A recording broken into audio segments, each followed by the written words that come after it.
ಹಾಸನ ಜಿಲ್ಲೆಯಾದ್ಯಂತ ರಸ್ತೆ ಗುಂಡಿಗಳಿಂದ ಬೇಸತ್ತ ಜನತೆ ಹಾಗೂ ರಸ್ತೆ ಗುಂಡಿಗಳಿಂದ ಆಗುತ್ತಿರುವ ಅಪಘಾತಗಳ ಬಗ್ಗೆ ಶೂನ್ಯ ವೇಳೆಯಲ್ಲಿ ಪ್ರಸ್ತಾಪಿಸುವ ಕುರಿತು ಹಾಸನ ಜಿಲ್ಲೆಯ ವ್ಯಾಪ್ತಿಯಲ್ಲಿ ಆಗುತ್ತಿರುವ ರಸ್ತೆ ಅಪಘಾತಗಳನ್ನು ತಡೆಗಟ್ಟುವ ನಿಟ್ಟಿನಲ್ಲಿ ರಾಜ್ಯ ಸರ್ಕಾರವು ಯಾವುದೇ ಕ್ರಮ ಕೈಗೊಳ್ಳದೆ ಇರುವುದರಿಂದ ರಸ್ತೆ ಗುಂಡಿಗಳಿಂದಾಗಿ ಅಪಘಾತಗಳಾಗಿ ಸಾವು ನೋವುಗಳ ಪ್ರಕರಣಗಳು ಹೆಚ್ಚುತ್ತಿವೆ.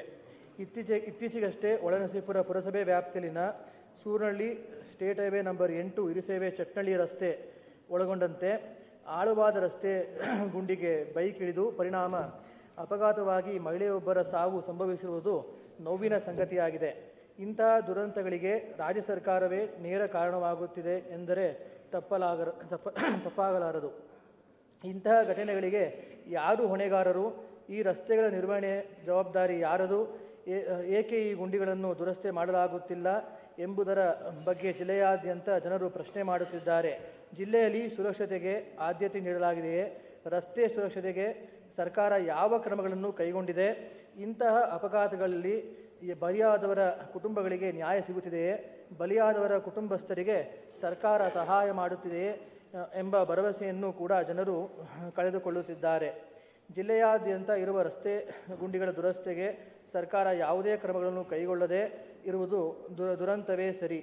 ಆ ಭಾಗದ ಕೆಲವು ಜನಪ್ರತಿನಿಧಿಗಳು ಸುಮಾರು 4 ಕೋಟಿಯಷ್ಟು ಹಣ ಮಂಜೂರಾಗಿದೆ, ಈ ಸ್ಟೇಟ್ ಹೈವೇ ನಂಬರ್ 8 ರಸ್ತೆ ದುರಸ್ತಿ ಮಾಡಲಾಗುವುದು ಎಂದು ಸಾರ್ವಜನಿಕರ ಸಭೆ ಸಮಾರಂಭಗಳಲ್ಲಿ ಹೇಳಿಕೆ ನೀಡುತ್ತಿದ್ದಾರೆ. ಈ ಕುರಿತು ಮಾನ್ಯ ಲೋಕೋಪಯೋಗಿ ಸಚಿವರು ಸ್ಪಷ್ಟಪಡಿಸಬೇಕೆಂದು ಹಾಗೂ ಇನ್ನಾದರೂ ನಮ್ಮ ಜಿಲ್ಲೆಯ ಸಾರ್ವಜನಿಕರಿಗೆ ಸುರಕ್ಷಿತ ರಸ್ತೆಗಳು ಸಿಗುತ್ತವೆಯೇ?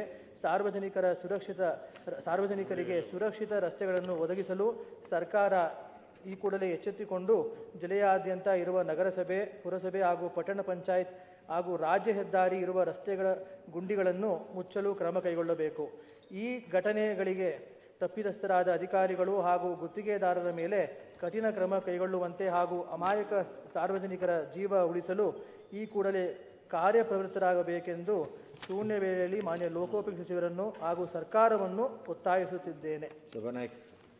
ಸನ್ಮಾನ್ಯ ಸಭಾಪತಿಗಳೇ, ಸಂಬಂಧಪಟ್ಟಿರುವ ಸಚಿವರಿಂದ ಉತ್ತರ ಒದಗಿಸಲಾಗುವುದು. ಸಭೆಯ ಮುಂದಿಡಲಾಗುವ ಕಾಗದ ಪತ್ರಗಳು ಸಭಾನಾಯಕರು ಲೇ ಮಾಡ್ತೀರಾ? ಓಕೆ, ಲೇ ಮಾಡಿ. ಮಾನ್ಯ ಸಭಾಪತಿಯವರೇ, ಮಾನ್ಯ ಶಾಸಕರಾದ ಸಿ ಟಿ ರವಿ ಅವರು ದಿನಾಂಕ 8/12/2025 ಹಾಗೂ ಶ್ರೀ ಮಂಜುನಾಥ ಭಂಡಾರಿ ಹಾಗೂ ಶ್ರೀ ಎಂ ನಾಗರಾಜ್ ಅವರುಗಳು ದಿನಾಂಕ 10/12/2025 ಹಾಗೂ ಶ್ರೀ ಡಿ ಎಸ್ ಅರುಣ್ ಅವರು ದಿನಾಂಕ 11/12/2025 ಹಾಗೂ ಶ್ರೀ ಜಗದೀಶ್ ಗುತ್ತೇದಾರ್ ಅವರು 12/12/2025 ಹಾಗೂ ಶ್ರೀ ಎಂ ನಾಗರಾಜು ಹಾಗೂ ಶ್ರೀ ಐವಾನ್ ಡಿಸೋಜ ಅವರುಗಳು 16/12/2025 ಶೂನ್ಯ ವೇಳೆಯಲ್ಲಿ ಪ್ರಸ್ತಾಪಿಸಿದ ಸೂಚನೆಗಳ ಸಂಬಂಧ ಉತ್ತರಗಳನ್ನು ಮಂಡಿಸುತ್ತೇನೆ. ಸರಿ, ಸಭೆಯ ಮುಂದಿಡಲಾಗುವ ಕಾಗದ ಪತ್ರಗಳು ಸಭಾನಾಯಕರು ಹೇಳಿ. ನನ್ನ ಪ್ರಶ್ನೆಗೆ ಮಾನ್ಯ ಸಭಾನಾಯಕರು ಪೆನ್ ಡ್ರೈವ್ನಲ್ಲಿ ಉತ್ತರ ಕೊಟ್ಟಿದೆ ಅಂತ ಹೇಳಿ ಅದಕ್ಕೆ ದಾಖಲೆನೂ ಕೂಡ ಕೊಟ್ಟರು, ಮತ್ತು ಸಚಿವಾಲಯದ ಸಿಬ್ಬಂದಿ ತಪ್ಪಿಂದ ಅದು ಕೊಟ್ಟಿಲ್ಲ ಅಂತ. ಆದರೆ ವಾಸ್ತವವಾಗಿ ಆ ಪೆನ್ ಡ್ರೈವ್ ನನ್ನ ಪ್ರಶ್ನೆಗೆ ಸಂಬಂಧಪಟ್ಟಿದ್ದೆ ಅಲ್ಲ, ಅದು ಖಾಲಿ ಪೆನ್ ಡ್ರೈವ್. ಅದನ್ನ ಅವರು ಹಿಂದ್ಗಡೆ ಬಾಗಿಲಿಂದ ಬಂದು ನನ್ನ ಹತ್ರ ವಾಪಸ್ ಇಸ್ಕೊಂಡು ಹೋದ್ರು. ಯಾರು ಕೊಟ್ಟಿರೋದು? ನಾನು ಅದಕ್ಕೆ ಪತ್ರನೂ ಕೊಡ್ತಾ ಇದ್ದೆ ಕಾರ್ಯದರ್ಶಿ. ಅಲ್ಲ, ನಿಮ್ಗೆ ಯಾರ ಮುಖಾಂತರ ತಲುಪ್ತದು? ನಮಗೆ ಸಚಿವಾಲಯದಿಂದ ಕಾರ್ಯದರ್ಶಿ ಅವ್ರ ಕಡೆಯಿಂದ ಅವರು ಮಾನ್ಯ ಸಚಿವರು ಮಾನ್ಯ ಸಭಾಪತಿಗಳ ಪೀಠಕ್ಕೆ ಒಂದು ಪತ್ರ ತೋರಿಸಿದ್ರು. ಅದು ಅವ್ರ ತಪ್ಪಿಂದ ಆಗಿರೋದು, ನಾವು ಕೊಟ್ಬಿಟ್ಟಿದೀವಿ ನಮ್ಮ ಕಡೆಯಿಂದ ಅಂತ. ಆದ್ರೆ ಅದು ನನ್ನ ಪ್ರಶ್ನೆಗೆ ಸಂಬಂಧಪಟ್ಟಂತ ಪೆನ್ ಡ್ರೈವ್ ಆಗಿರ್ಲಿಲ್ಲ. ಮತ್ತೆ ತದನಂತರ ಅವ್ರು ಅದನ್ನ ವಾಪಸ್ ಪಡೆಯುವಂತ ಕೆಲಸನೂ ಕೂಡ ಮಾಡಿದ್ರು. ಈ ರೀತಿಯಾಗಿ ಆದ್ರೆ ದಯವಿಟ್ಟು ನಮ್ಮ ಹಕ್ಕಿಗೆ ನಮ್ಮ ಏನು ಸದಸ್ಯರು ಕೇಳಿರೋದಕ್ಕೆ ಯಾವ ಇಲಾಖೆ? ಗ್ರಾಮೀಣಾಭಿವೃದ್ಧಿ ಇಲಾಖೆ ನೋಡಿ. ಅಲ್ಲ ಸಭಾನಾಯಕರೇ, ಅಡಿಪಿಯಾರ್ ನೋಡಿ, ಅಷ್ಟೊಂದು ಬೇಜವಾಬ್ದಾರಿತನ ತೋರಿಸಬಾರ್ದು. ಒಂದ್ ನಿಮಿಷ ಕೂತ್ಕೊಳ್ಳಿ, ಸಭಾನಾಯಕರ ಹತ್ರ ಒಂದ್ ನಿಮಿಷ ನೋಡಿ.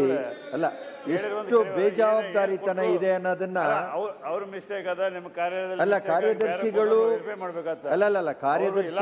ಅದನ್ನ ಕ್ರಾಸ್ ಚೆಕ್ ಮಾಡೋದು. ನನ್ನ ಕರೆದು